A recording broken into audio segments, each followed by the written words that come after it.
எல்லாருக்கும் நமஸ்காரம்.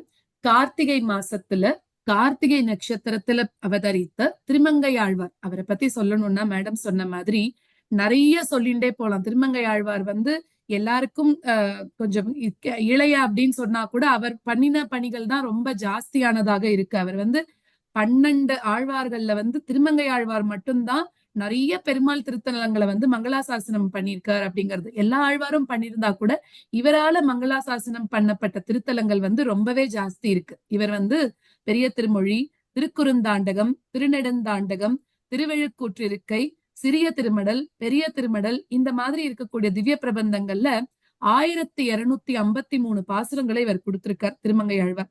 இதுல நிறைய அவர் இலக்கண இலக்கிய வகைகளை பயங்கரமா கையாண்டிருக்கார் இவர். இதுல இந்த மாதிரி நம்மளோட இந்தியால பார்த்தோம் அப்படின்னாக்க நிறைய வைணவ திவ்ய தேசங்கள் இருந்தாலும் 86 வைணவ திவ்ய தேசங்களை இவர் பாடியிருக்கார் திருமங்கை ஆழ்வார். சோ அந்த மாதிரி 86 திவ்ய தேசங்களை மங்களாசாசனம் பண்ணதுல ஸ்ரீரங்கத்துக்கு அவர் பண்ண பங்கு அப்படிங்கிறது ரொம்ப நிறைய இருக்கு. மதில் சுவர்கள்லாம் இது பண்ணி கொடுக்கறது திருமங்கை ஆழ்வார் அப்படின்னு சொல்றோம். அந்த மாதிரி இன்னொன்னு பக்திக்கு எந்த ஜாதி மதம் கிடையாது அப்படிங்கிறதுக்கு எடுத்துக்காட்டாக இருந்தவர் திருமங்கை ஆழ்வார். இவர் பிறப்பால பிராமணன் கிடையாது, சத்திரிய வம்சத்தை சேர்ந்த இவர் ஆனா தன்னோட அந்த பக்தியினால, அதாவது ஒரு குலத்தவர் தான் பக்தி பண்ணணும், ஒரு குலத்தவருக்கு தான் பெருமாள் சொந்தம் அப்படின்னு எல்லாம் இல்லாம எல்லாருக்கும் பெருமாளுக்கு உரிமை உண்டு அப்படிங்கிறதுக்கு எடுத்துக்காட்டாக இருந்தவர் இவர் தான் அப்படின்னு சொல்லலாம். அதாவது பரகாலன் அப்படின்னு இவருக்கு நிறைய பேர் இருக்கு. பரகாலன், கலியன், அந்த மாதிரி நிறைய பேர் இருக்கு. பரகாலன்னா எதிரிகளோட யமன் அப்படின்னு சொல்ற அந்த பேர். எதிரிகள்லாம் இவரை பார்த்தா பயப்படுவாளாம். எப்பவுமே கையில ஒரு வாள் வச்சுருப்ப, எல்லாரையும் மிரட்டி மிரட்டி வேலை வாங்கக்கூடியவர் திருமங்கை ஆழ்வார். சோ அந்த மாதிரி அவர் அதை பத்தி கலியன்னு பெருமாளே அவருக்கு திருநாமம் கொடுத்திருக்கார். அப்படிப்பட்ட அந்த திருமங்கை ஆழ்வாரோட வைபவத்தை இன்னைக்கு நம்ம அனுபவிக்க போறோம். அதை சொல்ல போறவா நம்ம எல்லாருக்கும் பரிச்சயமான ராஜலட்சுமி மேடம். அவாதான். அவ இன்னும் நிறைய விஷயங்கள் சொல்லுவா. அவ சொல்லும் போது எங்கேயும் எல்லாரும் அந்த இடத்துல இருக்கணும். கண்டிப்பா அவ சொல்றதுனால நம்மளால எங்கேயும் எழுந்து போக முடியாது. அந்த மாதிரி நிறைய விஷயங்கள் கொண்டு வந்திருப்பா. எல்லாரும் இருந்த இடத்துலயே கேட்டு வீடியோவை நடுவுல பிரேக் ஆகாம எல்லாரும் முதல்ல இருந்து கடைசி வரைக்கும் கேட்கணும்னு தாழ்மையோட கேட்டுக்கிறேன். வணக்கம் மேடம், நீங்க ஆரம்பிக்கலாம். வணக்கம் ஜனனி. முதல்ல பெருமாள் பிராட்டி திருவடிகளுக்கு என்னுடைய பணிவான வணக்கங்களை தெரிவித்துக் கொண்டு, ஆழ்வார் எம்பெருமானார் ஜிஆர் திருவடிகளே சரணம். இந்த ஹயவதனா ஸ்லோகா ஸ்கூல் மூலியமா எனக்கு இந்த ஒரு வாய்ப்பு, ஆழ்வார்களை பத்தி மாசந்தோறும் ஒரு ஆழ்வார்களை பத்தி பேசணும் அப்படின்ட்டுதான் நாங்க போன மாசம் நம்ம முதலாழ்வார்கள் பத்தி பேசணும் ஐப்பசியில. இப்போ அடுத்தது முதலாழ்வார்களை பத்தி பேசணும். அடுத்த மாசம் இப்ப கடைசி ஆழ்வாரை பத்தி பேச போறோம், திருமங்கை ஆழ்வாரை பத்தி. ஸோ இன்னைக்கு இது ஒரு 30 நிமிஷமோ 40 நிமிஷமோ எவ்வளவு சீக்கிரம் முடிக்க முடியுமோ அவ்வளவு சுருக்கமா, ஏன்னா இது ஒரு குறுகிய கால அளவு மணி அளவுல பேசக்கூடிய விஷயங்கள் இல்லை. அதனால எவ்வளவு சுருக்கமா சில விஷயங்களை மட்டும் சொல்லி அனுபவிக்கலாங்கிறது என்னோட இன்னைக்கு விருப்பம். ஆழ்வார்கள் வாழி அருளிச் செயல் வாழி தாழ்வாத மில் குறவர்தாம் வாழி ஏழ்பாரும் உய்ய அவர்கள் உரைத்தவைகள் தாம் வாழி செய்யமறை தன்னுடனே சேர்த்து. இது நம்ம ஆழ்வார்களை பத்தி பேசணுங்கிறதுனால ஆழ்வார்களை பத்தி வாழித்திருநாமம் உபதேச ரத்ன மாலையில மணவாள மாமுனிகள் அருளி செய்தது. ஒரு பிரபந்தத்துக்குமே திவ்ய பிரபந்தம், ஆழ்வார்கள் எழுதினது திவ்ய பிரபந்தம். ஆழ்வார்கள் திவ்ய சூரிகள்னு சொல்லப்படுறா. ஆழ்வார்கள் சேவிச்ச மங்களாசாசனம் பண்ண ஸ்தலங்கள் திவ்ய தேசங்கள்னு சொல்லப்படுறது. இந்த திருமங்கை ஆழ்வார் எழுதின பாசுரங்களுக்கு தனியன்கள் பார்க்கும் பொழுது, முதல்ல எம்பெருமானாரது ஆச்சாரியன் அவர் திருக்கோஷ்டியூர் நம்பி என்ன சொல்றார், கலையாமி கலித்வம்சம் கவிம் லோக திவாகரம் அப்படிங்கிறார். அப்படின்னா திருமங்கை ஆழ்வார் எப்படிப்பட்டவர்னா, அவருடைய பாசுரங்களாட்டும் கலியினோட இருட்டை போக்க சூரிய கிரணங்கள் எப்படியோ, இருட்டை போக்கக்கூடிய சூரிய கிரணங்கள் எப்படியோ, அந்த மாதிரி கலியினுடைய இருட்டை, கலியில படுற துக்கத்தை போக்கக்கூடியது அவர் செய்த செயல்களாட்டும் கைங்கரியமாட்டும் அவருடைய பாசுரங்களாட்டும் அப்படிங்கிறார். எம்பெருமானார் என்ன சொல்றாருன்னா, அதுல இருந்துதான் இன்னைக்கு நம்ம எடுத்துட்டு இருக்கிற இந்த தலைப்பே வந்திருக்கு. வாழி பரகாலன் வாழி கலிகன்றி வாழி குறையலூர் வாழ்வேந்தன் வாழியரோ மாயோனை வாழ்வலியால் மந்திரங்கொள் மங்கையர்கோன் தூயோன் சுடர்மானவேல் அப்படிங்கிறார் எம்பெருமானார். அதாவது வழியால் வாழக்காட்டி பெருமாள் கிட்ட இருந்து திருமந்திரம் பெற்றவர். இதை நம்ம வந்து பின்னாடி நம்மளோட போக போக நம்ம விஷயங்களை பகிர்ந்துக்கும் போது அதெல்லாம் அனுபவிக்கலாம். இந்த இதுக்கு ஏற்பட்ட தனியன்களை மட்டும், அந்த தனியன்கள்ல வந்து எப்படிலாம் வந்து நம்மளுடைய ஆச்சாரியர்கள் அனுபவிச்சிருக்கா அப்படின்றது. ஆழ்வான்றவர் வந்து என்ன சொல்லியிருக்காருன்னா, நெஞ்சுக்கு இருள் கடி தீபம். இது தமிழ் வந்து ரொம்ப சுலபமான தமிழ் தான், அதனால நமக்கு அப்படியே கூட புரியும். நெஞ்சுக்கு இருள் கடி தீபம், நம்மளோட உள்ளத்துல இருக்கிற இருட்டுக்கு. அடங்கா நெடும் பிறவி நஞ்சுக்கு நல்ல அமுதம். எது? இவருடைய பனுவல்கள் சொல்றார். அத அடங்கா நெடும் பிறவினா திருப்பி திருப்பி பிறப்பி மறுபடி புனரப்பி ஜனனம் புனரப்பி மரணம்னு நம்ம வந்து மறுபடியும் பிறந்து இறந்து பிறந்து இறந்துன்னு வரோம் இல்லையா? இந்த பிறப்புக்கு அந்த அந்த மாதிரி ஒரு நஞ்சுக்கு இவருடைய பனுவல்கள், இவருடைய பாடல்கள் வந்து அதுல காணப்படுற செறிந்த பொருட்கள், அது வந்து நல்ல அமுதம். தமிழ் நன்னூல் துறைகள் அஞ்சுக்கு இலக்கியம் ஆரணசாரம். இது வந்து அவ ஜனனி சொன்ன மாதிரி வெறும் இலக்கிய நயம் மட்டும் இருக்கிற பாசுரங்கள் இல்ல. இது வந்து என்னவா? ஆரணசாரம், வேதத்தினுடைய திரள். இதுல காணப்படுற கருத்துக்கள் வந்து அவ்வளவு செறிவு மிக்கவை அப்படிங்கிறார்.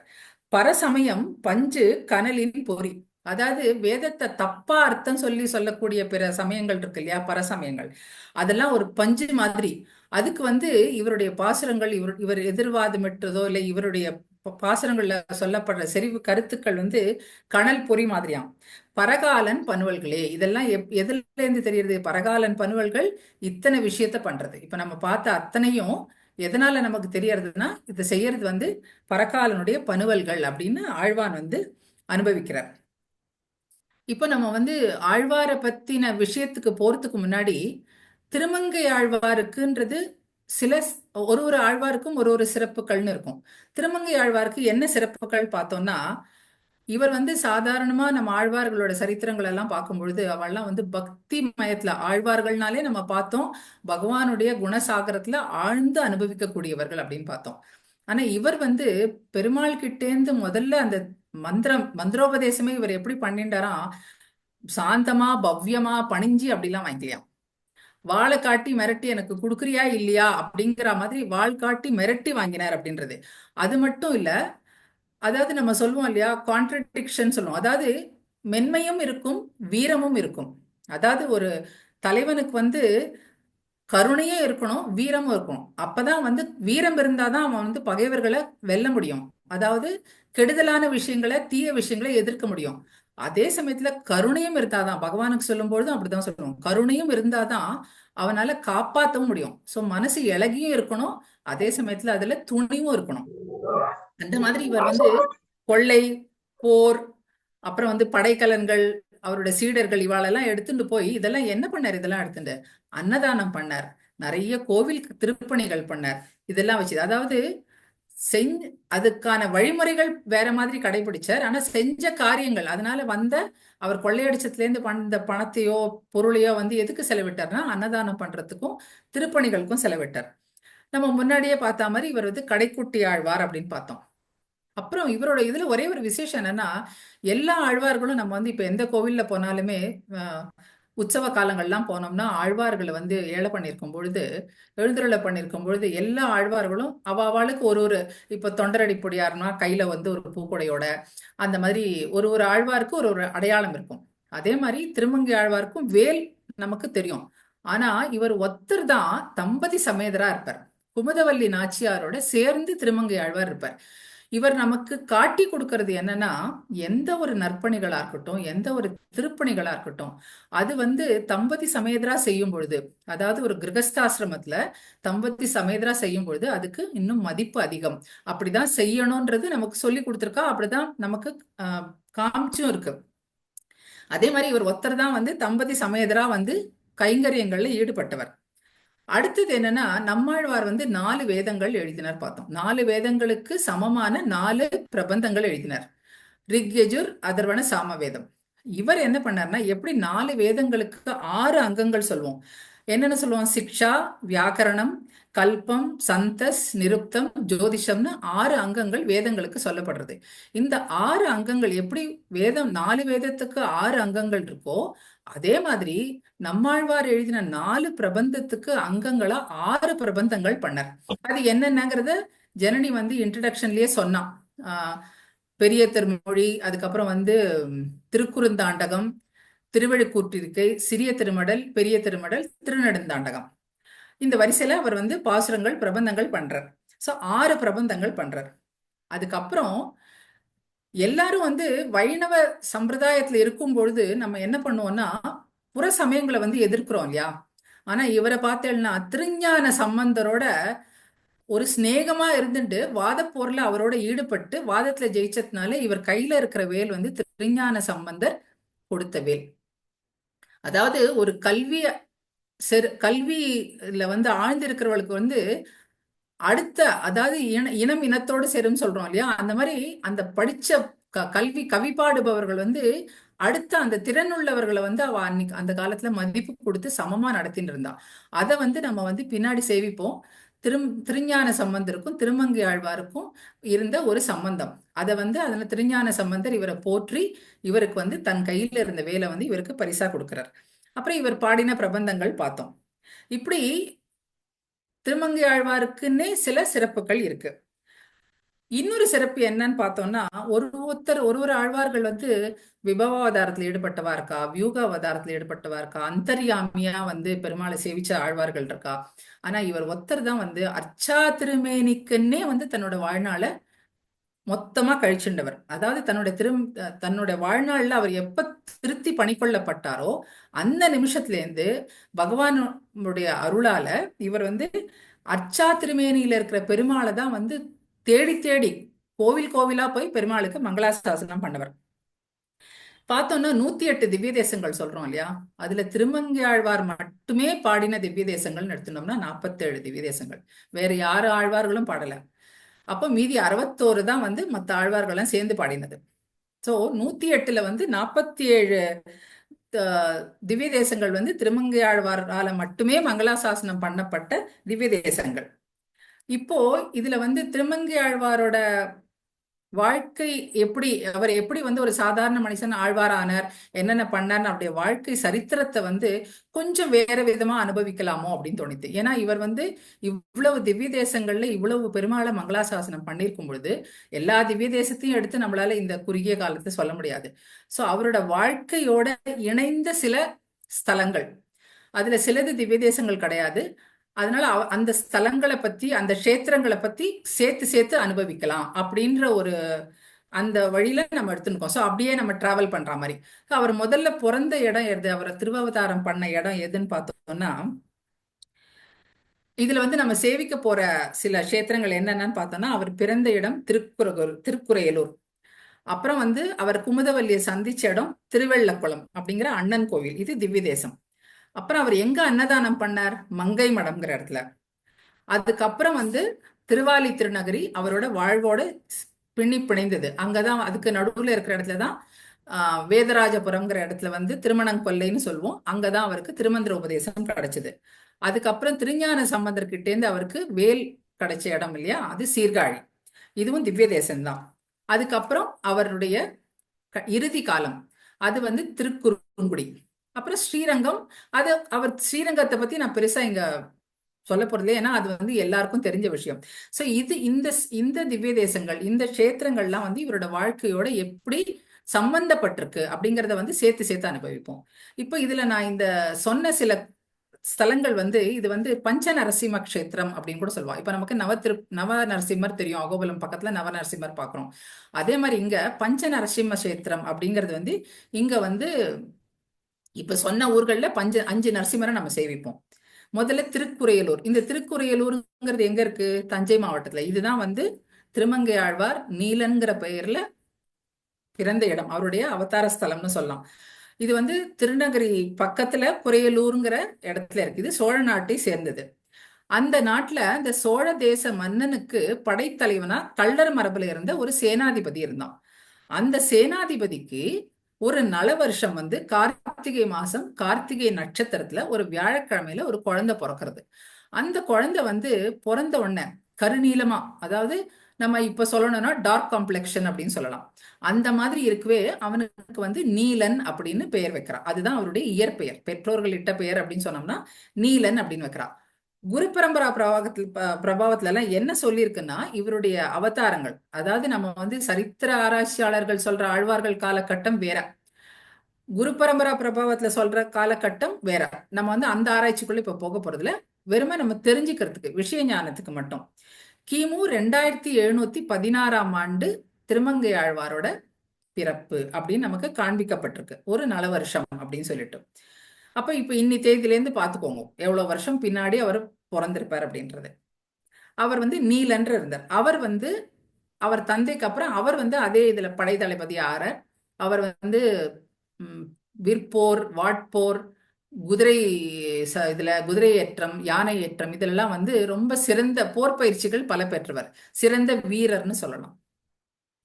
அதனால அந்த சோழராஜா என்ன பண்றான், இவருடைய வீரத்தை பார்த்துட்டு இவர் வந்து அந்த சோழ நாட்டு அவனோட வந்து பல இடங்களுக்கு படையெடுத்துட்டு போய் பல தேசங்களை பல இடங்களை வென்று தன்னோட வீரத்தை வந்து, அதனாலதான் அவருக்கு பரகாலன், காலன், அதாவது எதிரிகளுக்கு வந்து காலன் மாதிரி இருப்பாராம். இந்த பரகாலன்றது வந்து நம்ம வந்து அவருடைய பாசுரங்களுக்கு கூட உபயோகப்படுத்தலாம். அதாவது தப்பான அர்த்தம் சொல்ற அந்த பிற சமயத்துக்கு வந்து இவருடைய பனுவல்கள், இவருடைய பாடல்கள் வந்து காலன் மாதிரி பதில் சொல்லித்து அப்படிங்கிற மாதிரி. பரகாலன் அப்படின்ற அவருடைய வீரத்துக்கோசரம் பரகாலன்கிற பேர் அவருக்கு கிடைச்சது. அந்த சோழராஜா என்ன பண்றான்னா, அது பக்கத்துல, அதாவது இவர் வந்து குறையலூர்ல, திருக்குறையலூர்னு இருந்தார் இல்லையா, இந்த திருக்குறையலூர் திவ்ய தேசத்துல அந்த பக்கத்துல இருந்த ஒரு சின்ன இடத்த வந்து அவர் அதுக்கு அந்த இது அந்த சின்ன என்ன சொல்றது, ஒரு சிறிய நிலப்பகுதிக்கு வந்து அவரை வந்து அரசனாக்குறான், ஒரு சிற்றரசனா ஆக்கி விட்டுறான். ஆலிநாடன் அப்படி அந்த இடத்துக்கு பேரு ஆலின்னு பேரு. அந்த ஆலி நாட்டு பிரதேசத்துக்கு வந்து திருவாலிங்கிற சேவிக்கும் போது நம்ம பார்ப்போம், அந்த ஆலி நாட்டு அரசனா ஆக்குறான். அதனால அவருக்கு ஆலிநாடன் அப்படிங்கிற பேரு.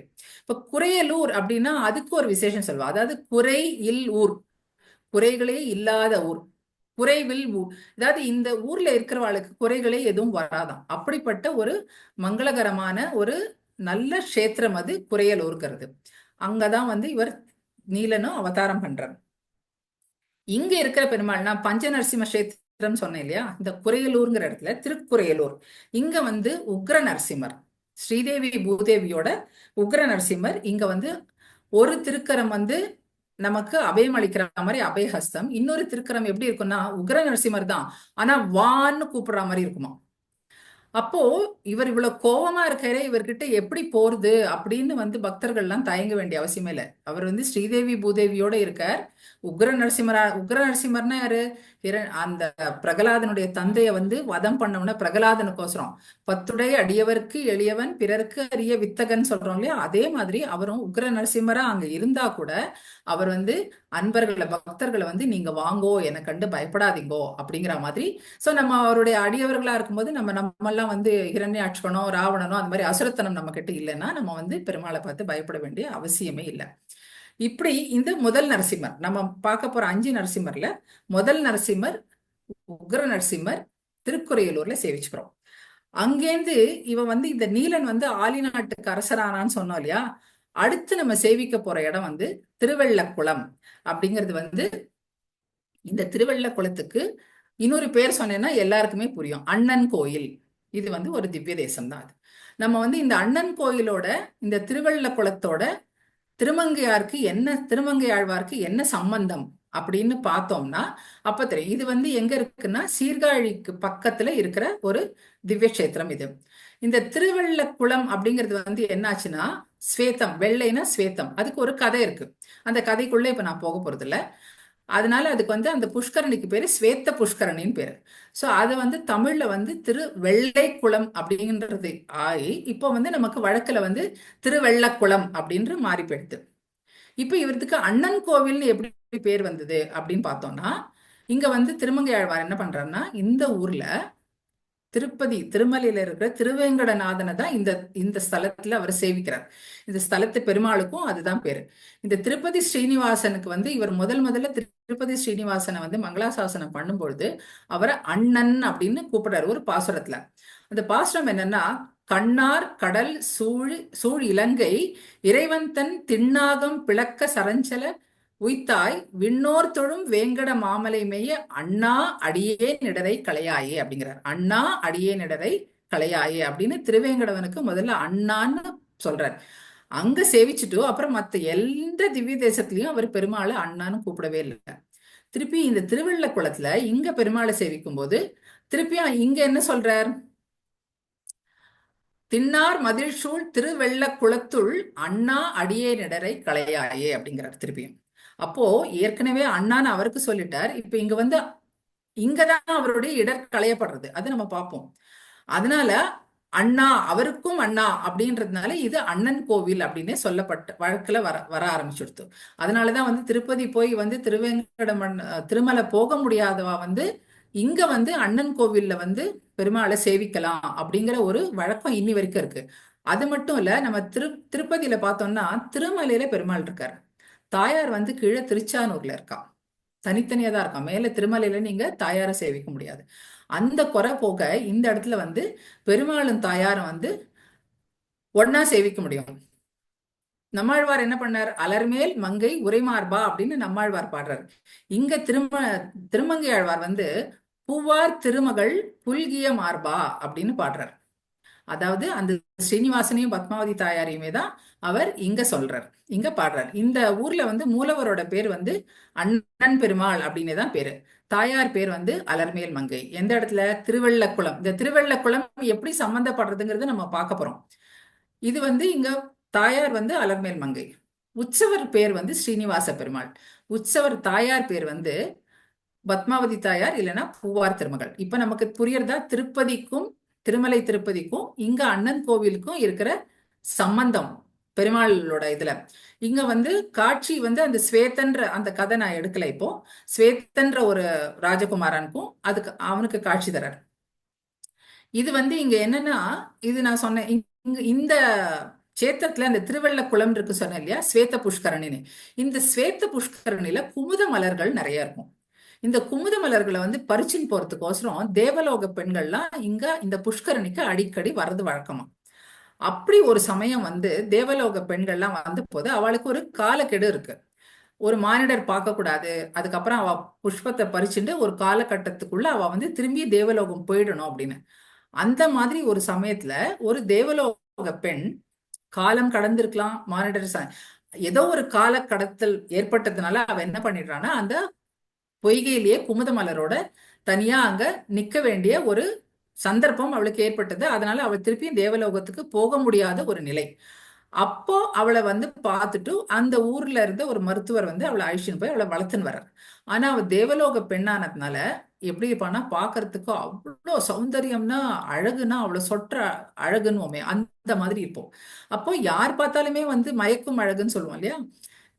ஆலி நாட்டுக்கு யார் இப்ப ராஜாவா இருந்தார், சிற்றரசனா இருக்கிறது நீலன். நீலன் வந்து ஒரு சமயத்துல அந்த பெண்ணை பார்க்க நேரிடுறது. அப்ப என்ன பண்றான்னா படை தளபதியா வேற இருக்கும், சோ பவர் வேற இருக்கு. அதை வச்சுன்னு இந்த பெண் யாருன்னு தெரிஞ்சுட்டு அவர் தந்தை கிட்ட போய் பெண் கேட்கிறான், நான் வந்து இந்த பெண்ணை திருமணம் செய்து கொள்ள விரும்புகிறேன் அப்படின்னு சொல்லிட்டு. அப்போ அவர் என்ன சொல்றாருன்னா, சரிதான், நீ குமுதவல்லியினுடைய சம்மதமும் இதுக்கு தேவையில்லையா அப்படின்னு சொல்றார். அப்ப குமுதவல்லி வந்து என்ன சொல்றா, திருமங்கை ஆழ்வாருக்கு வந்து ரெண்டு திருமணம் செஞ்சுக்கிறதுக்கு ரெண்டு நிபந்தனைகள் போடுறான். ஒண்ணு வந்து பஞ்சசம்ஸ்காரம் பண்ணிட்டு ஸ்ரீ வைஷ்ணவன் ஆனும், அடுத்தது வந்து ஒரு நாளைக்கு 1008 பேருக்கு அன்னதானம் பண்ணி 1 வருஷம் நீ பண்ணணும். அப்படி அன்னதான ததியாராதனை பண்ணியானா ஒன்ன நான் திருமணத்துக்கு சம்மதிக்கிறேன், வேற ஒரு கண்டிஷனும் போடக்கூடாதுன்னு சொல்லிடுறாரு திருமங்கை ஆழ்வார். இது இந்த இடத்துல இப்படி நடக்கிறது. இதுக்கப்புறம் என்ன ஆகுது, அவர் வந்து திருநறையூர் போய் பஞ்சசம்ஸ்காரம் பண்ணிக்கிறார். அந்த கஷேத்திரத்தை நான் எடுக்கல இதுல, ஏன்னா இப்படி எடுத்துட்டே போனா நிறைய வரும் நமக்கு. திருநறையூர்ல போய் பெருமாள் கிட்ட சொல்லி அவர் பெருமாள் பஞ்சசம்ஸ்காரம் பண்ணி விடுறாரு. அங்கேயும் அவரோட பெருமாளோட கை வந்து இப்ப எப்படி நம்ம பஞ்சசம்ஸ்காரம் பண்ணும்போது எப்படி ஒருத்தருக்கு ஆச்சாரியனுக்கு தருக்கரங்கள் இருக்குமோ அப்படிதான் அங்கேயும் பெருமாளுக்கு இருக்கும். அதே மாதிரி பண்றாரு. இந்த திருத்தலத்துல அண்ணன் கோவில்ல வந்து திருமங்கை ஆழ்வார் வந்து 10 பாசுரங்களால மங்களாசாசனம் பண்றாரு. சோ நம்ம அந்த கஷேத்திரத்தை பத்தியும் கொஞ்சம் கொஞ்சம் தெரிஞ்சுக்கலாம் அப்படிங்கிறது. இங்க வந்து அவர் வந்து மணவாள மாமுனிகளுக்கு கூட இங்க வந்து காட்சி கொடுத்ததா ஒரு ஐதீகம். அதாவது மணவாள மாமுனிகள் வந்து எம்பெருமானாரை தேடின்னு போறாராம், எம்பெருமானார் வந்து மணவாள மாமுனிகளை தேடின்னு வரதாவும், இவா 2 பேரும் வந்து இந்த இடத்துல சந்திச்சுன்றதா ஒரு ஐதீகம் நமக்கு கிடைக்கிறது.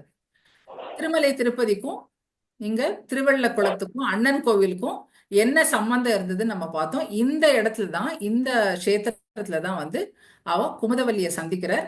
குமுதவல்லி வந்து இந்த கண்டிஷன்லாம் போடுறான். நீ வந்து இதெல்லாம் பண்ணேனாதான் நான் வந்து உன்னை திருமணம் பண்ணிப்பேன், இந்த 2 கண்டிஷனுக்கு நீ ஒத்துண்டியானதான் அப்படின்னு.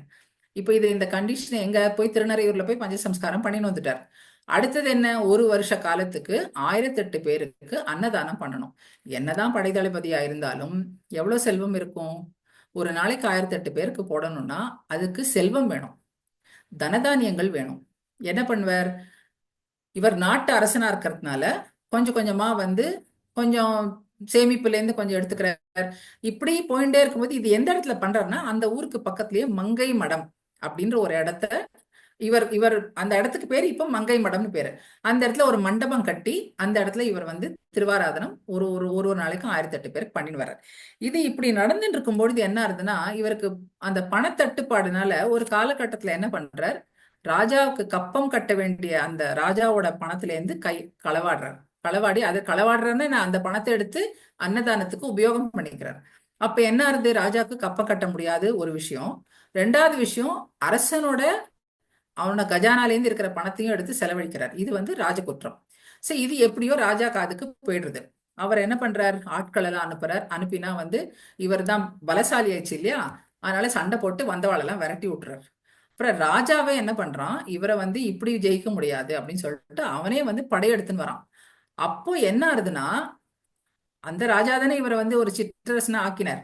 அதனால அந்த ராஜா அவனுக்கு எதிர்த்தே சண்டை போட முடியாதுங்கிற ஒரு காரணத்தினால என்ன பண்றான்னா, அந்த ராஜாக்கு பணியோட ஒத்துணுடுறார் தான் பண்ண தப்ப. அதுக்கு என்ன தண்டனை, அவனை சிறைச்சாலையில் அடைக்கிறார். யாரு, சோழராஜா வந்து ஆலிநாடன். இன்னும் அவர் திருமங்கை ஆழ்வாரா ஆகல. அவர் இப்ப வந்து நீலன், ஆலிநாடன் இந்த 2 பேர் தான் அவருக்கு இருக்கு. அவரை வந்து சிறைச்சாலையில அடைச்சுடுறோம். என்ன பண்றதுன்னு தெரியல இவருக்கு. இந்த அன்னதானம், இந்த ததியாராதன கைங்கரியம் பண்ணி ஆனும். அந்த மாதிரி இருக்கிற சமயத்துல இவர் மனசு நொந்திருக்கும் போது காஞ்சி தேவ பெருமாள் வந்து சொல்றார், நீ கவலைப்படாத, நான் வந்து நீ சொல்லி வாட்ட காஞ்சிபுரத்துல வேத வேகவதி நதிக்கரையில அந்த ஆத்து மணல்ல புதையல் வச்சிருக்கேன்னு சொல்லு, உனக்கு அங்க கிடைக்கும் அப்படின்னு சொல்றார். இவரும் அடுத்த நாள் காலம்புற ரொம்ப குதூகலமா என்ன பண்ணிடுறாருன்னா, அவாட்டெல்லாம் சொல்றார், நான் வந்து ஒரு அமையா சந்தர்ப்பத்துக்கு ஒரு ஆபத்து காலத்துக்கு தேவைப்படும் அப்படிங்கிறதுக்கோசரம் அங்க வந்து நான் வந்து மணல வச்சிருக்கேன் புதையல், நீங்க வந்தேன்னா அங்க எடுத்து உன்னோட கடன் எல்லாம் நான் அடைச்சு விடுறேன் அப்படிங்கிற. அங்க காஞ்சிபுரம் போறார். முதல்ல அவருக்கு தெரியல, அப்புறம் வந்து பெருமாள் அனுகிரகத்தினால அவருக்கு அங்க பணம் காசு கிடைக்கிறது. அந்த நிதியை எடுத்து அரசனோட கடனையும் கப்பத்தையும் கட்டிடுறார். அவனுடைய அவங்க கஜானால இருந்து எடுத்துன பணத்தையும் கொடுத்துடுறார். இதெல்லாம் ஆயிடுது. இப்ப அந்த கப்பம் கட்டுறதுக்கு வந்து தானிய கணக்குன்னு தானியங்களா கொஞ்சம் கொடுக்கணுமா. அதுக்கு என்ன பண்ண போறேன்னு அந்த ராஜாவோட சேனாதிபதி கேட்கும் பொழுது இவர் என்ன சொல்றாருன்னா, ஆத்து மணலை எடுத்து அளந்து கொடுன்னு சொல்றாரு. ஆத்து மணலை எடுத்து கொடுக்கும் பொழுது அதெல்லாம் தானியங்களா மாறிடுறது. இது வந்து தெய்வ அருளால நடக்கிற ஒரு விஷயம். இப்ப நம்ம லாஜிக்கா யோசிச்சோம்னா நடக்குமா அப்படின்னா, அது தெய்வ அருளால நடக்கும் பொழுது அப்போ அந்த சேனாதிபதி பார்த்துட்டு இவருக்கு நீலன் வந்து தெய்வ அருள் பெற்றவர் அப்படின்னு ராஜா கிட்ட போய் சொல்றான். ராஜாவும் இவருடைய பெருமையை தெரிஞ்சுட்டு என்ன பண்றாருன்னா, இவர் பண்றது நல்ல காரியத்துக்கு தான் பண்றாருங்கிறது தெரிஞ்சுட்டு, சரி நீ கப்பம் கட்ட வேண்டாம், அவனுக்கு வந்து தன்னோட இதுல இருந்து அவனுக்கு சில நிதிகளை கொடுத்து அவர் வந்து இந்த கைங்கரியத்தை தொடர்ந்து பண்றதுக்கு உதவி பண்றார். ஆனாலும் என்ன ஆகுது, எவ்வளவு நாளைக்கு இந்த மாதிரி நடக்கும், 1 வருஷ காலம் பண்ணணும் இல்லையா. சோ திருப்பியும் என்ன பண்றதுன்னா பணத்தட்டுப்பாடு ஆறுது. அப்ப என்ன பண்றாரு, திருப்பியும் ராஜா கிட்ட போய் பணம் கேட்க முடியுமா, கேட்க முடியல அவரால். திருப்பியும் அது நன்னா இருக்காது அப்படின்றதுனால என்ன பண்றாருன்னா, தானே இதுக்கு ஒரு வழி தேடணும் அப்படின்னு சொல்லிட்டு என்ன பண்றார், கொள்ளை அடிக்க ஆரம்பிக்கிறார். அதாவது திருடு, கள்ளர் வம்சம், அதாவது வழிப்பறி கொள்ளைன்னு சொல்லுவோம் இல்லையா. அந்த காலத்துல வந்து ஒரு இடத்துல இருந்து இன்னொரு இடத்துக்கு போகும்பொழுது இந்த வண்டி வாகன வசதிகள் இதெல்லாம் கிடையாது, நடந்துதான் போவா. செல்வங்கள் அவள்கிட்ட இருக்கிற பணங்காசு இதெல்லாம் வந்து கையில எடுத்துட்டு தான் போவா. அப்போ கொள்ளையர்கள் கொள்ளையடிச்சு நகை நட்டெல்லாம் எடுத்துப்பான். அந்த மாதிரி இவர் என்ன பண்றேன்னா, கிடைச்ச வரைக்கும் நமக்கு வந்து நம்மளுடைய இந்த கைங்கரியத்துக்கு உதவும் அப்படின்னு சொல்லிட்டு அது தப்பா ரைட்டான்லாம் யோசிக்கிறது இல்ல.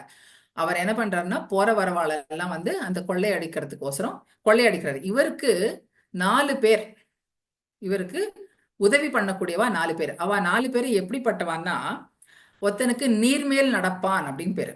அவன் என்ன பண்ணுவான்னா, கொள்ளை அடிச்சுட்டு பக்கத்துல ஏதோ ஒரு ஆறோ அப்பெல்லாம் நீர்நிலைகள்லாம் ஜாஸ்தி இருந்த இடம், இப்ப மாதிரி கிடையாது. அப்போ பசுமை நிறைந்த நாடு. சோழவள நாடுன்னா கேட்கவே வேண்டாம். ஏதாவது ஒரு நீர்நிலைகள் பக்கத்துல இருந்ததுன்னா அது பெரிய நீர்நிலையா இருந்தாலும் சரி, ஆறா இருந்தாலும் சரி, நீர் மேல நடந்து தாண்டி போயிடுவான். அப்ப இவனை துரத்தின் வரவாளால நீர்ல நடந்து வர முடியாது. சோ இவன் தப்பிச்சுன்னு போயிடுவான். அடுத்தவன் வந்து நிழலில் ஒதுங்குவான்.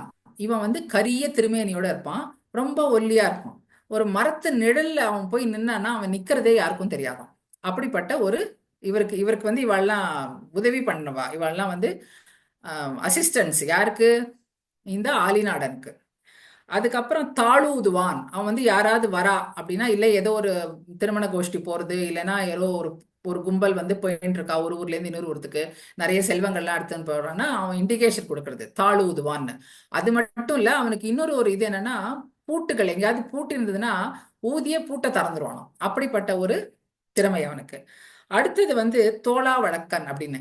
இப்ப இவாளுக்குள்ள ஏதாவது ஒரு பிரச்சனை வாக்குவாதம் வந்து இவ மாட்டின்டானா, அப்பனா வந்து அவன் தோளா வழக்கன்ற வந்து அவனோட வாத திறமை எப்படின்னா, இவ பக்கம் உண்மை இருக்கா மாதிரி அந்த வாதத்துல அதுல வந்து அந்த பிரச்சனையில இருந்து வெளிப்பட்டு வந்துடுறது. இப்படிப்பட்ட 4 பேரை அவர் வந்து தனக்கு அடியாளா வச்சிருந்தார். யாரு? ஆலிநாடன் வச்சுண்டு வழிப்பறி கொள்ளை பண்ணிட்டு இருக்கார். இந்த மாதிரி பண்ணிட்டு இருக்கிற ஒரு சமயத்துலதான் நம்ம இப்போ அடுத்த கஷேத்திரத்தை சேவிக்க போறோம். அது என்னது? திருவாலி திருநகரி. இது சாதாரணமா வந்து திருவாலி திருநகரி ரெண்டு பக்கத்துல பக்கத்துல இருக்கிற கஷேத்திரங்கள். ஆனா எப்போதுமே இதை வந்து நம்ம பிரிச்சு சொல்ல மாட்டோம். சாதாரணமா வழக்குல கூட பார்த்திருந்தேன்னா திருவாலி திருநகரி அப்படின்னு தான் சொல்லுவோம். இப்ப இந்த மங்கை மடம் சொன்னேன் இல்லையா, அவர் வந்து அன்னதானம் பண்ணார்னு. அங்க வந்து ஒரு நரசிம்மர், வீர நரசிம்மர். முதல் நரசிம்மர் நம்ம திருக்குறையலூர்ல உக்ர நரசிம்மரை சேவிச்சோம். மங்கை மடத்துல வந்து அங்க வந்து இருக்கிற நரசிம்மர் வந்து வீர நரசிம்மர். இன்னொரு கஷேத்திரம் சேவிச்சது அண்ணன் கோவில், ஸ்ரீனிவாச பெருமாளையும் தாயாரையும் சேவிச்சோம். அடுத்தது இங்க மங்கை மடத்துல வீர நரசிம்மர். இப்ப அடுத்த கஷேத்திரம் எங்க போறோம்னா, அவரோட வாழ்க்கையோட சம்பந்தப்பட்ட இடம் திருவாலி திருநகரி. இந்த திருவாலி திருநகரி வந்து ஒரே நிமிஷம். இது ரெண்டுமே வந்து உண்மையா சொல்லணும்னா, இந்த திருவாலி திருநகரின்ற எடுத்துனோம்னா, இந்த திருவாலி நகரத்துல வந்து அவர் வந்து என்ன பண்றாருன்னா, பரகால நாயகியா இந்த பெருமாள்கிட்ட தான் அவர் தூது விடுறாரு. அதை வந்து பின்னாடி பார்ப்போம்.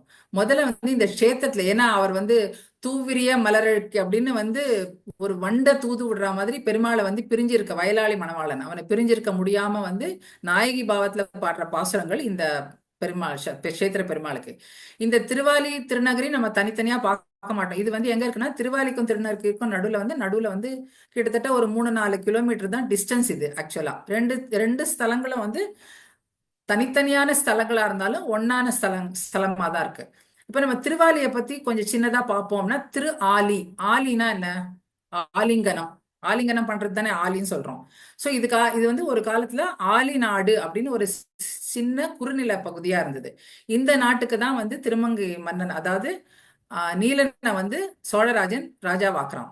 இங்க வந்து என்னன்னா, திருவாலில வந்து ரெண்டு நரசிம்மர் இங்க வந்து திருமால் வந்து நரசிம்ம அவதாரம் செய்யும்போது ரண்யனை வந்து வதம் செய்யறாரு இல்லையா, அப்போ வந்து கோபம் அடங்காம இருக்கும்பொழுது இந்த பூலோகம் வந்து இவரோட கோபத்தினால வந்து கஷ்டப்பட போறதே, அதனால இந்த பூலோகத்தை காக்கணும்னு எல்லாரும் வேண்டிக்கிறதுனால பிராட்டி வந்து பெருமாளோட வலது தொடையில அமர்ந்தார் அப்படிங்கிறது இந்த கஷேத்திரத்துல காணப்படுற நம்மளுக்கு ஒரு செய்தி.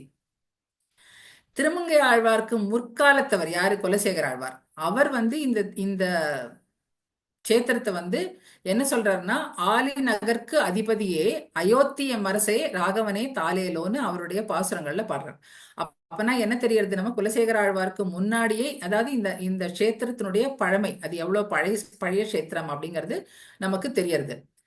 இங்க வந்து இங்கதான் வந்து உற்சவர் பேர் வந்து சிந்தனைக்கினியான் பேரு. இது வந்து திருமங்கை ஆழ்வாரோட ரொம்ப மனசுக்கு உகந்த பெருமாள் அப்படின்னு சொல்லலாம். இங்க வந்து நரசிம்மர் மூலவர் வந்து அழகிய சிங்கர்னு பேரு, லக்ஷ்மி நரசிம்மர். எங்க? திருவாலியில.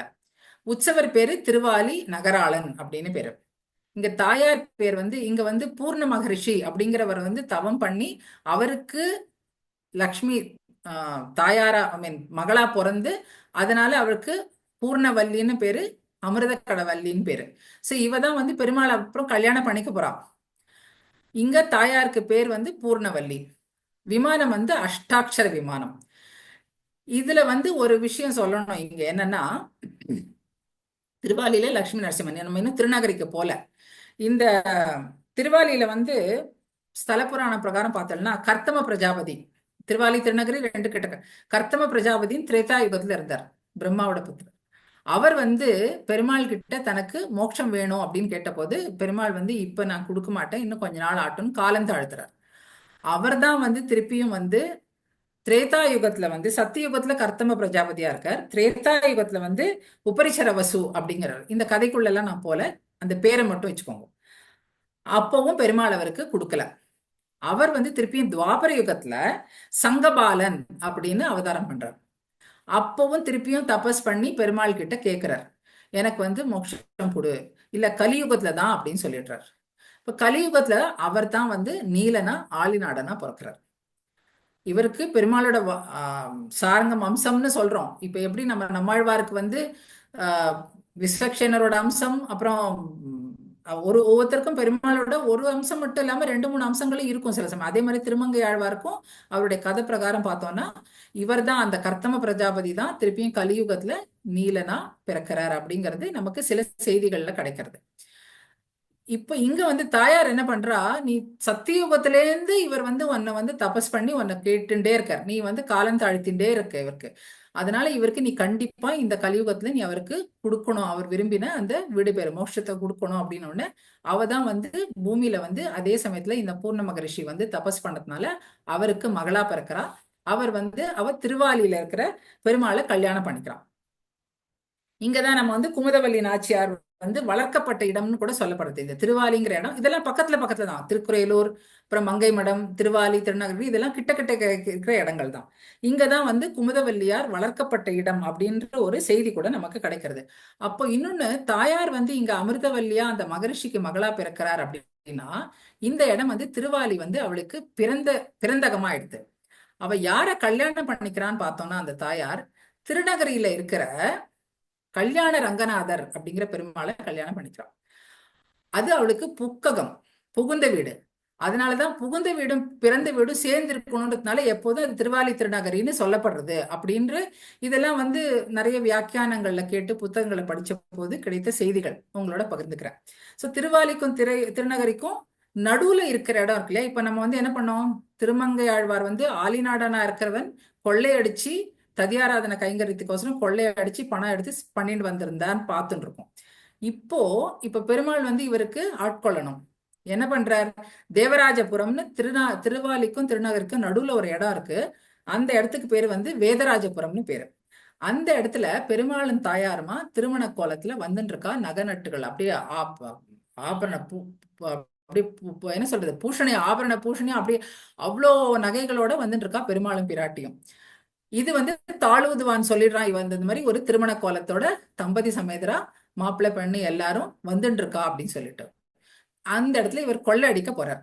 கொள்ளை அடிக்க போனா என்ன சொல்றாரு, மிரட்டி நகையெல்லாம் கட்டி கொடுன்னு சொல்றாரு. எல்லா நகையும் கட்டி கொடுத்தா ஒரு மூட்டையா கட்டிடுறாரு. மூட்டையை தூக்க முடியல. தூக்க முடியலன்னு உடனே அவருக்கு கோபம் வருது, இத்தனை மூட்டையும் போட்டு நான் இவ்வளவு பலசாலி, என்னால தூக்க முடியலையே அப்படின்னு சொல்லிட்டு. அப்போ அவர் கீழே குனிஞ்சு மூட்டையை தூக்குறாரு இல்லையா. கீழே குனியும் போது என்ன ஆகுது, பெருமாளுடைய திருவடி சம்பந்தம், திருவடி கீழே அவருடைய தலை படுறது.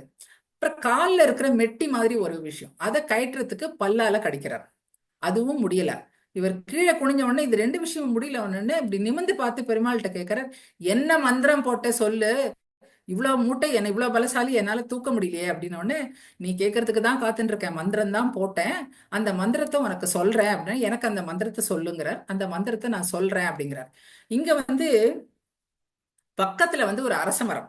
மந்திரத்தை எப்படி சொல்றாரா, மந்திரத்துக்கு அரசான திருமந்திரம் எங்க சொல்றார், மரங்களுக்கு அரசான அரச மரத்தடியில சொல்றாங்க. யாருக்கு சொல்றார், ஆலிநாட்டு அரசனான இப்ப திருமங்கை ஆழ்வார ஆக போறவருக்கு சொல்றவர் யாரு, தெய்வங்களுக்கு அரசனான வயலாளி மணவாளன். எல்லாமே அரசன், மந்திரங்களுக்கு அரசனான திருமந்திரத்தை மரங்களுக்கு அரசனான அரச மரத்தடியில் ஆலிநாட்டுக்கு அரசனான திருமங்கை ஆழ்வார ஆக போறவருக்கு தெய்வங்களுக்கு அரசரான வயலாளி மணவாளன் இப்போ எட்டெழுத்த மந்திரத்தை அவருக்கு உபதேசம் பண்றார். அந்த மந்திரம் அவருக்கு உபதேசம் கிடைச்ச உடனே ஒரு டிரான்ஸ்ஃபர்மேஷன் சொல்லுவோம் இல்லையா, ஒரு லைட்னிங் நமக்கு வந்து ஒரு உடம்புல ஒரு மின்னல் பாஞ்சா மாதிரி ஒரு இதா ஏற்பட்டதுன்னா அப்ப எப்படி இருக்குமோ அந்த மாதிரி ஒரு அனுபவம் அது கிடைக்கும் பொழுது அவருடைய அந்த முன்னாடியே அவருக்கு நம்ம சொன்னோம், அவருக்கு வீரம் திறமை எல்லாம் இருந்தது, கருணையும் இருந்ததுனால தான் இவ்வளவு கைங்கரியங்கள் பண்ண முடிஞ்சது.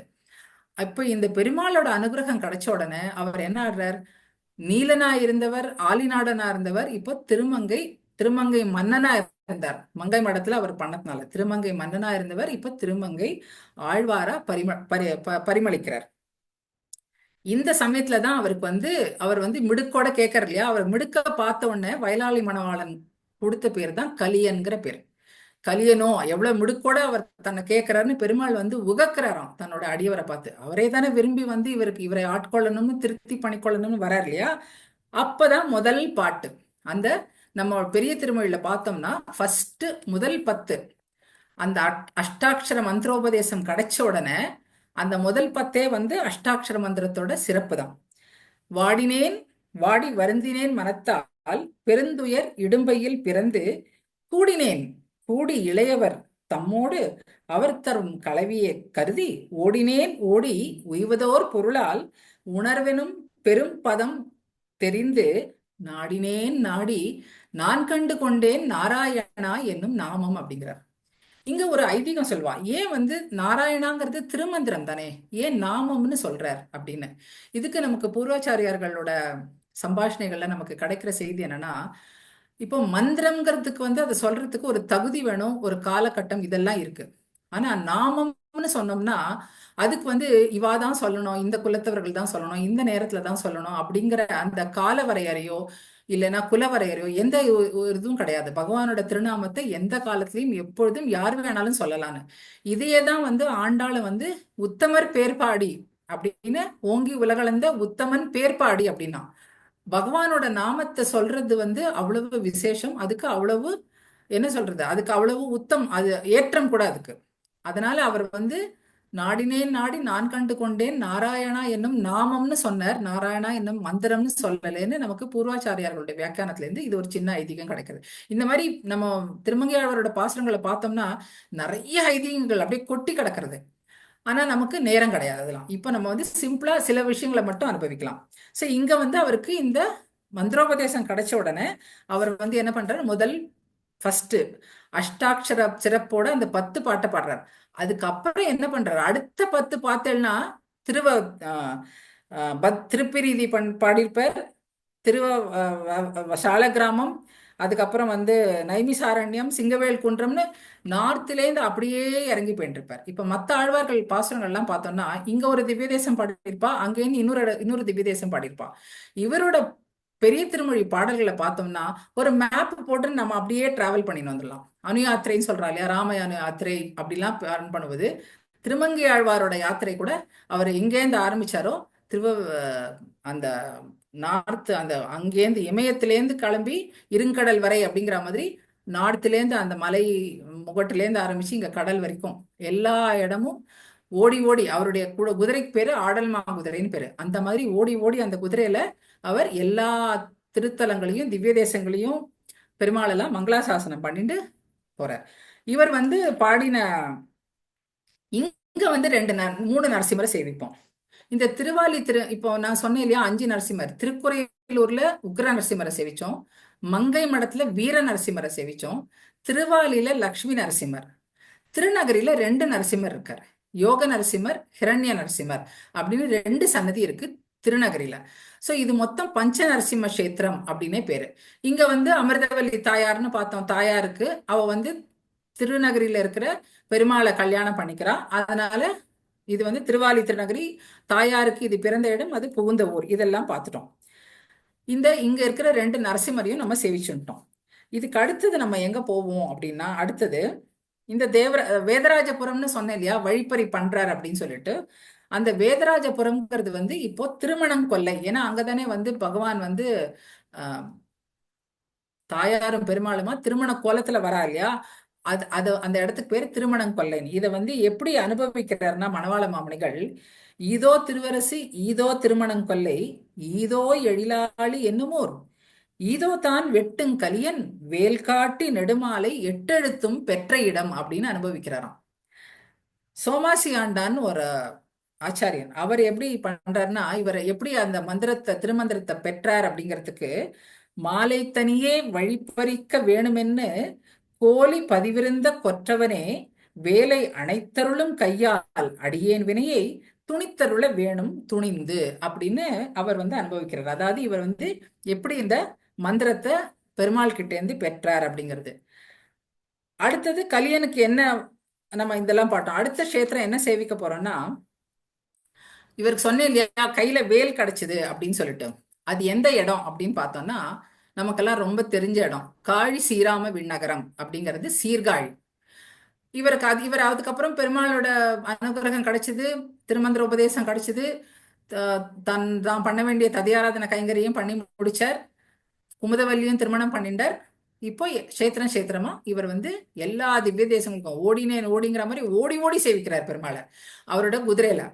அந்த மாதிரி இந்த கோடியிலேருந்து அந்த கோடிக்கு போய் சேவிச்சுன்னு வரும்போது, இந்த சீர்காழி கிட்ட வரும்பொழுது என்ன என்ன பண்றாருன்னா, இந்த இடத்துல வந்து இது வந்து சைவஸ்தலமா இருக்கு. பாடலீக வனம் அப்படின்னு பேரு. இதுக்கு வந்து சைவஸ்தலமா இருக்கு. இங்க வந்து பெருமாளுக்கு வந்து திருவிக்கிரமர் அவதாரம், இங்க பெருமாள் வந்து திருவிக்கிரம அவதாரத்துல நமக்கு வந்து அருள்பாலிக்கிறார். அதனால இங்க பெருமாளுக்கு பேருக்கு வந்து தாடாளன், தாளால் அளந்தவன் இல்லையா, அதனால தாடாள பெருமாள்னு பேரு. தாயார் பேர் வந்து லோகநாயகின்னு பேரு. அதுக்கப்புறம் உற்சவருக்கு பேரு திருவிக்கிரமன், தாயாருக்கு பேர் வந்து மட்டவிழ் குழலி. என்ன அழகான தமிழ் பேர் பார்த்தலா. நம்ம வந்து திவ்ய தேசத்து பெருமாள் தாயார் பேரை சேவிக்கும் போதே சில தேசங்கள் சில இதுல எல்லாம் தமிழ் வந்து அப்படியே தேன் சொட்டும் அப்படின்னு அந்த பேர்லயே அவ்வளவு அழகு இருக்கும். இந்த தாயாருக்கு பேரு மட்டவிழ் குழலி அப்படின்னு பேரு. இங்க வந்துதான் வந்து இந்த இடத்துக்கு வரும்பொழுதுதான் திருமங்கை ஆழ்வாரோட சீடர்கள்லாம் அவருடைய புகழ பாடின்னு வரா. இந்த இடத்துக்கு அவர் வந்து என்ன பேர் கொடுக்கிறார் அப்படின்னா, இவர் தான் சொல்றார், இந்த சீர்காழிங்கிற பேருக்கு கஷேத்திரத்துக்கு பேர் என்ன, காழி ஸ்ரீராம விண்ணகரம்னு பேரு. இந்த விண்ணகரம்ங்கிறது வந்து 5 கஷேத்திரத்துக்கு பாடுறார் இவர். ஒண்ணு பரமேஸ்வர விண்ணகரம், காழி ஸ்ரீராம விண்ணகரம், அப்புறம் அரியமேய விண்ணகரம், வைகுந்த விண்ணகரம், நந்திபுர விண்ணகரம்னு 5 விண்ணகரம் இருக்கு. ஆனா நம்மாழ்வார் தான் முதல்ல விண்ணகர் அப்படிங்கறத வந்து உப்பிலியப்பன் கோவிலுக்கு வந்து திருவிண்ணகர் அப்படின்னு பாடுறார். இவர் வந்து அப்புறம் என்ன பண்றாரு, எப்படி வந்து கைங்கரியத்துக்கோசரம் கொள்ளையடிச்சாரு பார்த்தோம் இல்லையா. சோ இவருக்கு வந்து திருடுறதுங்கிறது வந்து ரொம்ப நல்ல காரியத்துக்கு திருடுறதுங்கிறது வந்து திருமங்கை ஆழ்வாருக்கு ரொம்ப கைவந்த கலை. எப்படி வந்து பொருளை திருடினாரோ அந்த மாதிரி இதை வந்து என்ன சொல்லுவாங்கன்னா இலக்கிய கொள்ளைன்வா. இந்த அழகான பேர்களை கூட இவர் மற்ற ஆழ்வார்கள் உபயோகித்த பேர்களை இவர் வந்து உபயோகிச்சினாராம். அதனால வந்து இலக்கிய கொள்ளை அப்படின்னு இந்த மாதிரி இவரோட பாசுரங்கள்ல சிலதெல்லாம். அதே மாதிரி அண்ணன் கோவில்ல நம்ம பார்த்தோம் இல்லையா, அண்ணாங்கிற பேரை வந்து எந்த ஆழ்வாரும் உபயோகப்படுத்தல. திருமங்கை ஆழ்வார் ஒண்டிதான் அண்ணா அப்படிங்கிற பேரை பெருமாளுக்கு 2 இடத்துல, திருப்பதி பெருமாளுக்கு ஒண்ணு, அண்ணன் கோவில் பெருமாளுக்கு ஒண்ணு உபயோகப்படுத்துறார். இங்க வந்த போது இங்க வந்து ஒரு காலகட்டத்துல என்ன ஆகுதுன்னா, இந்த கோவில் வந்து கொஞ்சம் க்ஷீணமான போது இந்த பெருமாளை வந்து காப்பாத்துறதுக்கோசரம் அந்த உற்சவ மூர்த்தியை வந்து என்ன பண்றாலும் ஒரு கிழவி வந்து ஒரு தவிட்டு பானைக்குள்ள போட்டு, அந்த ஊர் வந்து கொஞ்சம் க்ஷீணமான போது அந்த பெருமாளுக்கு ஒன்றும் இதா ஆல அப்படிங்கிற போது என்ன பண்றாவோ, அந்த உற்சவ மூர்த்தியை ஒரு தவிட்டு பானைக்குள்ள போட்டு அதுக்கு வந்து தினம் என்னென்ன பண்ணணுமோ அந்த திருவாராதனை பண்ணி தான் வந்து பூஜைகள்லாம் பண்ணி அது திருப்பி தவிட்டு பானைக்குள்ளே போட்டு வச்சிருவாங்க. இவர் இந்த ஊருக்கு வந்த போது, திருமங்கை ஆழ்வார் இந்த ஊருக்கு வந்த போது இவருடைய சிறப்புகள் எல்லாம் சொல்லிட்டு அவருடைய அடியார்கள் வந்த போது, திருஞான சம்பந்தர் இந்த ஊர்ல இருக்கார். அவர் சொல்றார், நீ இதெல்லாம் வந்து திருஞான சம்பந்தர் இங்க இருக்கார், அவர் ரொம்ப பெரிய கவிபாடும் திறமை விட்டுறவர், அவர் வந்து பெரிய சிவபக்தர் கூட. அதனால அவருக்கு எதிர உன்னோட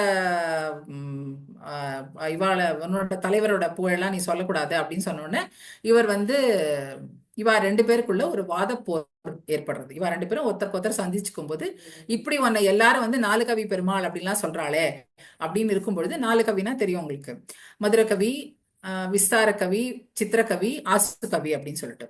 சோ இந்த மாதிரி நீ எல்லாருமே நீ பாடக்கூடிய திறமை இருக்காமே, நீ வந்து ஒரு பாசுரம் பாடு பார்க்கலாம் அப்படின்னு சொல்லிட்டு ஒரு குறள் பாடு அப்படின்னு சொல்றாரு. இவர் என்ன பண்றாருன்னா, இவருக்கு பாடணும்னா வந்து அர்ச்சையில இருக்கிற விக்கிரக பெருமாளை பார்த்தால் வழியா பாட்டு வராது. அவருக்கு ஒரு பெருமாளோட திருமேனி வேணும். அப்ப என்ன பண்றாருன்னா, அப்ப எனக்கு ஒரு பெருமாளோட இது வேணுமே அப்படின்னு சொல்லும் பொழுது, அங்க இருக்கிறவாள்லாம் சொல்றா, இந்த மாதிரி ஒரு பாட்டி கிட்ட ஒரு தவிட்டு பானைக்குள்ள வச்சிருக்கா. அப்போ இவர் அங்க கூப்பிடுறார், அந்த பெருமாளை வந்து கூப்பிடுறாரு. என்ன கூப்பிடுறாரு? தாடாளாவா தாடாளாவா, வெண்ணெய் உண்ட தாடாளாவா, தாடாளாவா தாடாளாவா, தவிட்டுப்பானை தாடாளாவா அப்படின்னு கூப்பிடுறாராம். அப்படின்னு கூட்ட உடனே அந்த பாட்டி வந்து கொண்டு வந்து இவர்கிட்ட கொடுக்குறான். அவர் வந்து அவ்வளவு அழகா கூப்பிடுறார். எப்படி நம்ம வந்து எம்பெருமானார் வந்து ஆஹ் மேல்கோட்டையில வந்து அவரை செல்லப்பிள்ளை கூட்டார சொல்றோம் இல்லையா, அந்த மாதிரி இங்க கூப்பிடுறார். திருமங்கை ஆழ்வார் கூட்ட உடனே அந்த பெருமாளை கையில வச்சுட்டு அவர் வந்து ஒரு குரலை வச்சுட்டு பாடுன்னு சொன்னார் இல்லையா, அந்த திருஞான சம்பந்தர் வந்து ஒரு குரலை எடுத்து நீ பாடுன்னு ஒரு பாசுரம் பாடுறாரு. என்ன பாடுறார்? ஒரு குரலாய் இருநிலம் மூவடி மண் வேண்டி உலகனைத்தும் ஈரடியால் ஒடுக்கி ஒன்றும் தருகவன அப்படின்னு மாவலியை சிறையில் வைத்த தாடாளன் அப்படின்னு பாடிண்டே வந்துட்டு சீராம விண்ணகரம் சேர்மினிரே அப்படின்னு முடிக்கிறார். இது அவர் வந்து ஒரு குரல் பாடினார் இல்லையா, அந்த குரலுங்கிற பதத்தையே அந்த முதலடியில வச்சு ஒரு குரலா இருநிலம் மூவடி மண் வேண்டின்னு அங்க இருக்கிற பெருமாள் யாரு? திருவிக்கிரம பெருமாள். அவரை பத்தி 10 பாசுரம் பாடிடுறார். பாடினவர் அது மட்டும் இல்லாம என்ன பண்றாருன்னா, இந்த இந்த 10 பாசுரம் முடிக்கும் பொழுதுதான் இவ்வளவு சிறப்பா பாடியிருக்கார் இல்லையா, அதனால தன்னை பத்தியும் அவர் வந்து தான் வந்து வசத்தியா பாடிக்கிறார். அந்த 10வது பாட்டுல என்ன சொல்றார்? சொல்லும் பொழுது, தன்னை பத்தி சொல்லும் பொழுது, தடவயல் சூழ் ஆலி நாடன் அருள் மாறி அரட்டமுக்கி அடையார் சியம் கொங்குமலர் குழலியர்வேல் மங்கை வேந்தன் கொற்றவேர் பரகாலன் கலியன் சொன்ன சங்கமுத தமிழ் மாலை 10 அப்படின்னு சொல்ற. அப்போ திருஞான சமுத்திர ஜெயிச்ச உடனே அவருக்கு தன்னோட பேர், இதுக்கு வந்து இன்னொரு சுவாரஸ்யமான விஷயம் வரும், அது நம்ம வேற ஒரு சந்தர்ப்பத்துல அனுபவிப்போம். இவருடைய தற்புகழ்ச்சி சொல்லிக்கிறாருன்னு சொல்லிட்டு திருச்சேரை பெருமாளுக்கும் இவருக்கும் ஒரு உரையாடல் இருக்கும். அதெல்லாம் இன்னுமே சுவாரஸ்யமா இருக்கும். இவர் என்னென்ன பேரை சொல்லிக்கிறார்? ஆலிநாடன், அருள்மாரி, அரட்டமுக்கி, அடையார் சீயம், கொங்குமலர் குழலியர்வேல், மங்கை வேந்தன், பரகாலன், கலியன் அப்படின்லாம் தன் பேரை சொல்லிக்கிறார். இதை பார்த்த உடனே திருஞான சம்பந்தர் என்ன சொன்னாரா, இவ்வளவு நன்னா பாட்டு எழுதுற நீ, உனக்கு இந்த 4 கவி பெருமாள்ன்று சொல்றது ரொம்ப தகும் அப்படின்னு சொல்லிக்கிறார். சொன்ன உடனே அவ 2 பேரும் என்ன பண்ண, அத கற்றானே கற்றோரே காமுறுவர் அப்படின்னு சொல்லுவான். அந்த மாதிரி இவருடைய அந்த அவருடைய அந்த அறிவு திறனும் திருஞான சம்பந்தருக்குள் இருந்தக்கூடிய அந்த அறிவுத்திறன் பக்தி இதெல்லாம் வந்து ஒருத்தருக்கு ஒருத்தர் அவ புரிஞ்சுக்கிறான். புரிஞ்சுட்டு ஒருத்தருக்கு ஒருத்தர் போற்றிக்கிறான், தூற்றிக்கலாம். நம்ம இதெல்லாம் தான் பெரியவா கிட்டேருந்து ஆழ்வார்கள் ஆச்சாரியர்கள் கிட்டேருந்து கத்துக்க வேண்டிய ஒரு பண்பு. என்னன்னா, எதிரியா இருந்தா கூட வந்து அவளை மதிக்க தெரியணும். அந்த மதிப்பு இருந்தது அவளுக்கு. அதை சொல்ற விதமும் வந்து சொல்ற பாணியும் வந்து ரொம்ப பதவிசா அழகா எடுத்து சொல்வான். அந்த வார்த்தை அணுகுமுறைன்னு சொல்றோம் இல்லையா, இதை வந்து 2 பேரும் அதுக்கப்புறம் வந்து ஒருத்தருக்கு ஒருத்தர் அவ 2 பேரும் ஒருத்தர் ஒருத்தர் புரிஞ்சுட்டு ஒருத்தர் போற்றி பாடிக்கிறா. அதுக்கப்புறம் அவர் வந்து திருஞான சம்பந்தர் வந்து தன் கையில இருந்த வேலை திருமங்கை ஆழ்வாருக்கு கொடுத்துட்ட. இதெல்லாம் தெரியும். அந்த திருமங்கை ஆழ்வாரோட வேலோட தான் நம்ம இன்னைக்கு சேவிக்கிறோம். ஸோ இப்போ நம்ம வந்து இத்தனை கஷேத்திரங்கள் குறையலூர்லேருந்து ஆரம்பிச்சு திருக்குறையலூர், அண்ணன் கோவில், மங்கை மடம், அண்ணன் கோவில் தான் திருவள்ளக்குளம் குமுதவல்லியை பார்த்தது, மங்கை மடம், அதுக்கப்புறம் வந்து திருவாலி திருநகரி, திருமணங்கொல்லை அதாவது வேதராஜபுரம், அங்கேருந்து அதுக்கப்புறம் வந்து இப்ப கடைசியில என்ன பண்றாரு, இப்படி பாடிண்டே வரும்பொழுது கடைசி காலத்துல இறுதி காலத்துல திருக்குறுங்குடியில தான் வந்து அவர் வைகுண்ட பதவி பரமபதம் பதிக்கிற. அங்கதான் அவருடைய திருவரசு கூட இருக்கு. இதுதான் வந்து அவருடைய வாழ்க்கை வரலாறோட இணைந்த சில ஸ்தலங்கள். அதை பத்தி நம்ம சேவிச்சோம். அங்க இருக்கிற பஞ்ச நரசிம்ம கஷேத்திரத்தையும் பஞ்ச நரசிம்மரையும் சேவிச்சோம். இப்ப இதுல வந்து இவருக்குன்னு சொல்லக்கூடிய சில விஷயங்கள் சொல்லணும்னு பார்த்தோம்னா, நம்ம பார்த்தோம் அர்ச்சாவதாரத்துக்குன்னே அவதரித்தவர் திருமங்கை ஆழ்வார் அப்படின்னு தெரியும். இந்த அர்ச்சை திருமேனி இப்ப நம்மளாலலாம் வந்து வயசாயிடுத்து, திவ்ய தேச யாத்திரை போக முடியல, இல்ல பக்கத்துல இருக்கிற கோவிலுக்கு கூட ஒரு 2 கிலோமீட்டர்ல இருக்கிற கோவில் கூட நம்மளுக்கு நடந்து போக முடியல அப்படின்னு சொன்னா அவசியமே இல்லை. ஆழ்வார் காட்டி கொடுத்திருக்கிற இது என்னன்னா, நம்ம ஆத்துல இருக்கிற பெருமாள் அவரும் அர்ச்சாவதாரம் தான். அந்த பெருமாளை நீ சேவிச்சா போறோம். இதை வந்து எவ்வளவு அழகா சிறிய திருமடல்ல சொல்லுவார்னா, ஏறார் முயல் விட்டு காக்கை பின் போவதேன். அதாவது நம்ம பக்கத்திலேயே நம்ம ஆத்திலேயே நம்ம பெருமாள் பூஜை அறையில நம்ம தினம் சேவிக்கிற பெருமாள் அர்ச்சை உருவத்துல நம்ம இருக்கார். அவர் வந்து முயல் மாதிரி. இது வந்து கைக்கு எட்டுறது. இதை விட்டுட்டு எங்கோ இருக்கிற பரவாசுதேவனோ வியூகவாசுதேவனோ இல்ல விபவாதாரங்களை நம்மளால சேவிக்க முடியலையேன்னு மனசு வந்துக்கிறதோ, இல்ல வேற எங்கேயோ போய் என்னால சேவிக்க முடியலையே அப்படின்னு மனசு எதுக்கு காக்கை பின் போவதேன், ஒன்னால அங்க போக முடியலையா? அவசியமே இல்லை. ஒன்கிட்ட உன்னோட கூடவே இருக்கிற அந்த அர்ச்சா திருமேனியில் இருக்கிற பகவான, அதுவும் அர்ச்சையில இருக்கிறது. அதனாலதான் இல்லந்தோறும் அவரவர் உகந்த ரூபங்கள்ல அவரவர் எப்படி எப்படிலாம் நம்ம பெருமாளை நினைக்கிறோமோ அந்த ரூபத்துல அந்த நாமத்துல பெருமாள் வந்து அர்ச்சையில நமக்கு வந்து சேவை சாதிக்கிறார். அவ்வளவு வந்து சௌலபியம் அவருக்கு, வந்து அவ்வளவு கருணை உள்ளம் அவருக்கு. அப்படி இருக்கும் பொழுது இவர் சொன்ன மாதிரி ஏறார் மேல் விட்டு காக்கை பின் போவதேன் அப்படின்னு சொல்ற மாதிரி நம்ம ஆத்துல இருக்கிற பெருமாளை, இதுக்கு வந்து பிள்ளைலோகாச்சாரியார் கூட அவரோட மூக்ஷப்படியில ஒண்ணு சொல்லியிருப்பாரு. குற்றம் கண்டு வெறுவாமைக்கு வாத்சல்யம், காரியம் செய்யும் என்று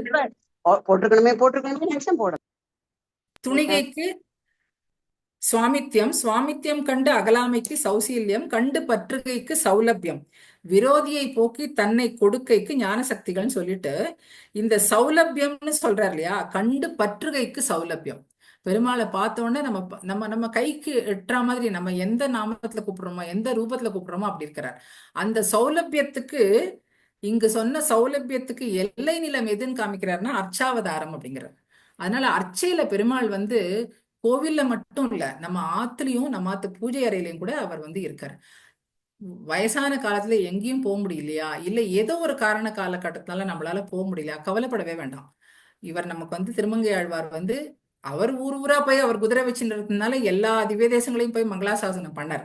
ஆனா அவர் நமக்கு காமிச்சு கொடுத்திருக்கிற வழி என்ன, அந்த ஒரு ஒரு வார்த்தையினால ஏறார் முயல் விட்டு காக்கை பின் போவதேன்னு சொன்னது. நீ வந்து எந்த உன் பக்கத்துல இருக்கிற பெருமாள், அர்ச்சா திருமேனில இருக்கிற பெருமாளை நீ வந்து சேவிச்சியானாலே அதுவே வந்து அந்த பகவான் வந்து உனக்கு பல கிருப்பைகள் பண்ணுவாங்கிறத காமிச்சு கொடுக்குறாரு. அதுக்கப்புறம் இவர் பண்ண கைங்கரியங்களை பத்திலாம் நம்ம எல்லாருக்குமே தெரிஞ்ச விஷயங்கள் தான் இது.